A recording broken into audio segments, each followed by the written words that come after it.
Es personīgi ieteiktu rezidentam izvēlēties Rēzeknes slimnīcu kā rezidentūras vietu, jo te ir viss nepieciešamais, ko var vēlēties jauns rezidents, jauns speciālists.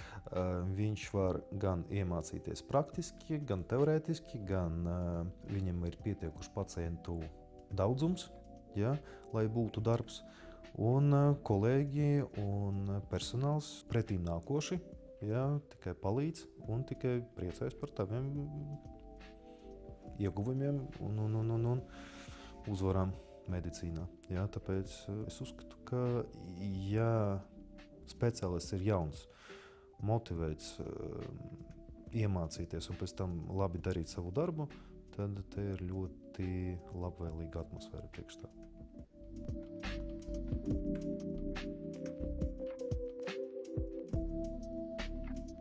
Mani sauc Ladislavs Kvelde. Es esmu Rēzeknes slimnīcas urologs. Mācījos Stradiņu slimnīcā.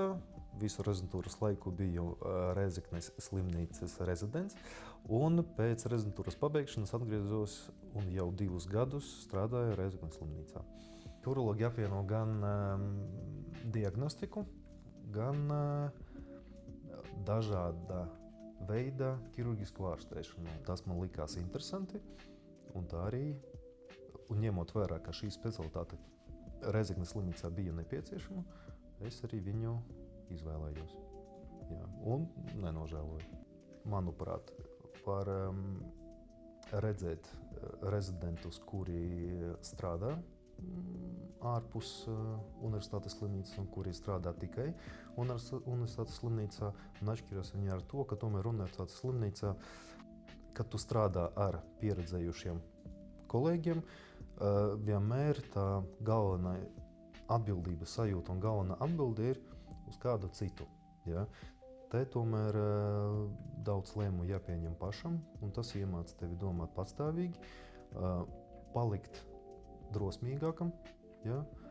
Pieņemt lēmumus. Es nepiekrītu, ka reģionālā slimnīcā ir kāda ierobežota pieredze. Tieši pretēji. Vīda Rēzeknes slimnīcā ir ļoti labvēlīga izaugsmei, ļoti ātri tu jūti progresu. Ja. Gan izaugsmai kā ārsts, gan izaugsmai kā personība.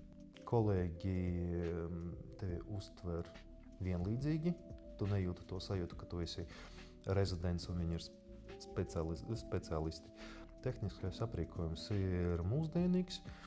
Mana pieredze tāda, ka slimnīca arī, ja tev vajag kādu mūsdienīgu instrumentu priekš darba un ikdienas laicīgi nopērk. Es jau rezidentūras laikā, man jau bija nopirkti uroloģiski instrumenti, neskatoties to, ka es te vēl nestrādāju kā urologs, ar kuriem es dežūru laikā varēju risināt uroloģiskas akūtas patoloģijas, ja, kas, protams, liels iegūms gan praksē, gan arī pacientiem. Lielāks laikam prieks tas ir, kad pēc tam tas pacients izveseļojas un dodas mājās. Jā, tas ir vienmēr patīkama sajūta.